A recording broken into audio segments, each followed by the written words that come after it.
From its roaring debut in the 70s to its modern day dominance, this car has always been about style, power, and attitude. This is the Dodge Challenger.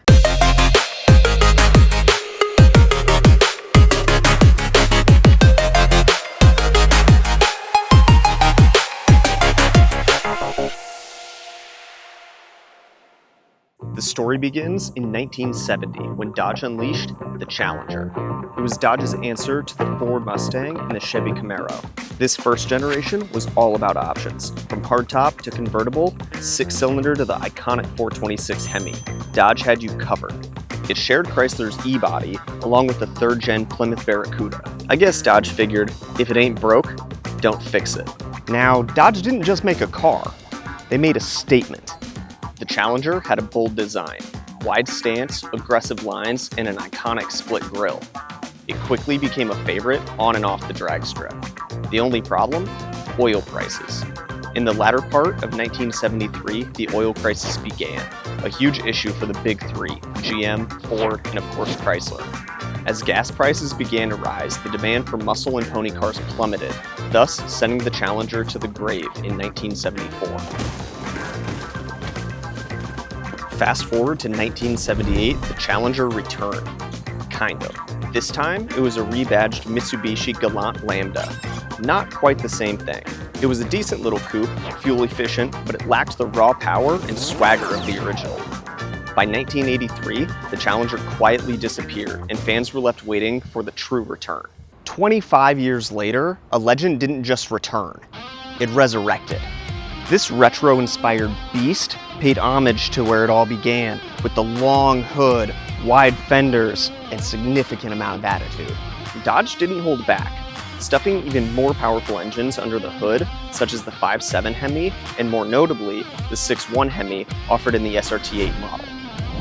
Within a few years, Dodge figured 425 horsepower wasn't enough, so they traded out the 6.1 Hemi for a 6.4 liter, adding another 60 horsepower. But why stop there?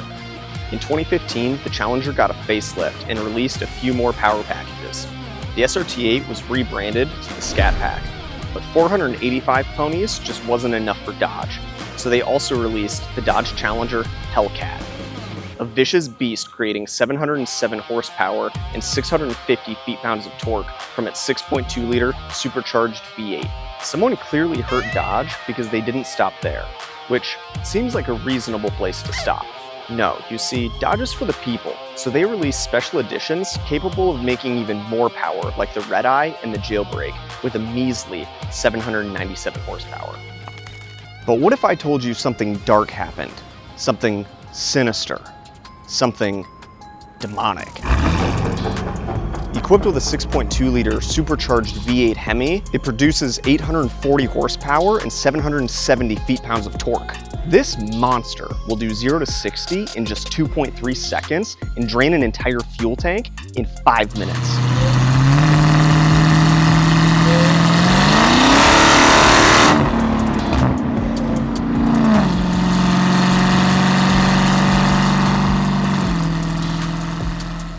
By 2023, Dodge had tried everything they could to contain this beast, but they only made things worse. And all of a sudden, the Demon 170 surfaced, making 1,025 horsepower and 945 feet-pounds of torque. There was nothing Dodge could do. And the scariest part is that if you listen very closely, you can still hear the screams of Ford and Chevy fans to this very day. All jokes aside, Dodge truly has delivered over and over again. And although they have retired the Challenger as of now, they have announced that they will be bringing back the V8 Hemi. We could get another model of the Challenger.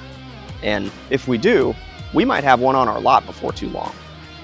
The Challenger redefined what a muscle car could be, pushing the boundaries of horsepower and performance. It's a symbol of American muscle, a testament of what's possible, and a reminder that sometimes more is more.